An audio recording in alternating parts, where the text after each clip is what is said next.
Party की ओर से बड़ा फैसला लिया जाता है और डिप्टी लीडर के पद से उन्हें हटा दिया जाता है। और उसके बाद अब देखिए घटनाक्रम आगे बढ़ते हुए।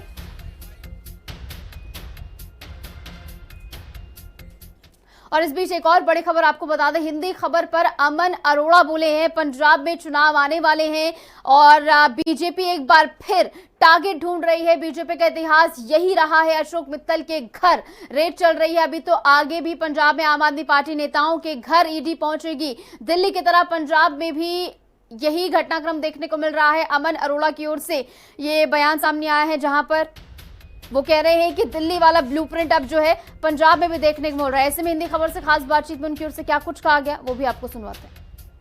आम आदमी पार्टी के सांसद अशोक मित्तल जिनको हाल ही में डिप्टी लीडर की कमान सौंपी गई आम आदमी पार्टी की तरफ, उनके घर पर और उनकी यूनिवर्सिटी पर आज ईडी की रेड चल रही है। हमारे साथ पंजाब से ही आम आदमी पार्टी के अध्यक्ष अमन अरोड़ा हैं। किस तरीके से आप देख रहे हो कि सुबह से ही देखा जा रहा है कि अशोक मित्तल के कई ठिकानों पर, चाहे हम उनकी यूनिवर्सिटी की बात करें या उनके घर की बात करें, ईडी की रेड चल रही है। देखिए, ये तो बीजेपी की केंद्र सरकार की इलेक्शन से पहले की रणनीति है। वो इलेक्शन की तैयारी कर रहे हैं सिर्फ और सिर्फ आम आदमी पार्टी के लीडर्स को झूठे केसों में उलझा के। एक नहीं, मल्टीपल टाइम्स हम देख चुके हैं कि कैसे पहले अरविंद जी को, फिर मनीष सिसोदिया जी को, सत्येंद्र जैन जी को, संजय सिंह जी को, सबको झूठे केसों में फंसाया गया। कई बार सुप्रीम कोर्ट से, हाई कोर्ट से, अलग अलग कोर्ट से जिस तरीके की कार्रवाई करते हैं ईडी और सीबीआई के जरिए केंद्र सरकार करती है, उनको झाड़ भी पड़ चुकी। लेकिन ये अपनी हरकतों से बाज नहीं आते, क्योंकि पता है भाजपा को आज की डेट में कि इनका पंजाब में 2027 में खाता भी नहीं खुलने वाला। इस करके सिर्फ और सिर्फ जैसे इलेक्शन की तैयारी चल रही होती है, ये सिर्फ और सिर्फ बीजेपी की इलेक्शन तैयारी है और इसके अलावा कुछ नहीं है। दिल्ली के चुनाव की बात करें, जब दिल्ली में चुनाव था तब भी इस तरीके की आम आदमी पार्टी के तमाम मंत्रियों के यहाँ पर रेड देखी गई थी। पंजाब में चुनाव आने वाला है, क्योंकि इससे पहले कोई रेड नहीं हुई। जैसे ही पंजाब में चुनाव नजदीक आया, उसके देखते हुए ईडी इस तरीके से रेड मार रही है, क्योंकि संपत्ति तो अभी जो है वो पहले भी थी। अगर हम ईडी की बात करें तो वो ये कह रही है कि मनी लॉन्ड्रिंग को देखते हुए ये। देखिए, ऐसा है कि संपत्ति का तो कोई इश्यू ही नहीं है, इश्यू है सिर्फ इलेक्शन का। एक नहीं, अभी और भी बहुत सारे लीडर्स को ये उलझाने की कोशिश करेंगे, ये हमें पता है और हम सब इसके लिए तैयार हैं, क्योंकि बीजेपी की राजनीति यहीं से शुरू होती है और यहीं पे खत्म होती है।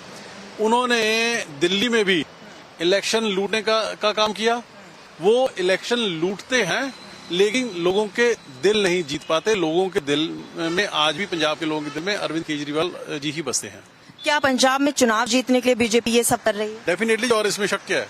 बिल्कुल 100% क्लियर। इसमें 100% उनका एक ही एजेंडा है कि आम आदमी पार्टी के शीर्ष लीडर्स को ईडी सीबीआई के झूठे केसेस में फंसाएं, उनको उलझाएं, ताकि वो कैंपेन ना कर पाए और इलेक्शन उसी के बेसिस पर लड़ें। एक आखिरी सवाल है, अगर हम श्रद्धांता जस्टिस की बात करें तो अरविंद केजरीवाल ने उनकी अदालत में आज एक एफिडेविट जो है वो दाखिल किया।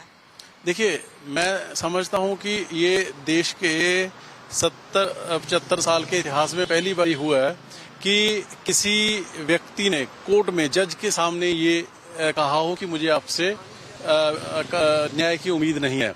आज तक ट्रेडिशन ये रही है कि जहां 1% भी कहीं डाउट लगता था तो जजेस खुद रिक्यूज कर जाते थे। सो मैं विनती करूंगा जुडिशरी को भी कि जुडिशरी की भी इम्पार्शियलिटी बनी रहनी चाहिए। और मैं इनफैक्ट धन्यवाद करूंगा अरविंद केजरीवाल जी का कि उन्होंने इतनी हिम्मत से, दिलेरी से सही को सही और गलत को गलत कोर्ट में खड़े होकर कहा है। ये कोई जो साफ सुथरा, ईमानदार, दिलेर बंदा होता है, वही ये हिम्मत कर सकता नहीं और नॉर्मल इंसान नहीं कर सकता। बहुत बहुत धन्यवाद लिविंग इंडिया से बात करने के लिए। तो आम आदमी पार्टी के पंजाब से राज्यसभा सांसद अशोक मित्तल हैं और जिनको हाल ही में आम आदमी पार्टी ने डिप्टी लीडर बनाया है और आज उनके आवास पे उनकी यूनिवर्सिटी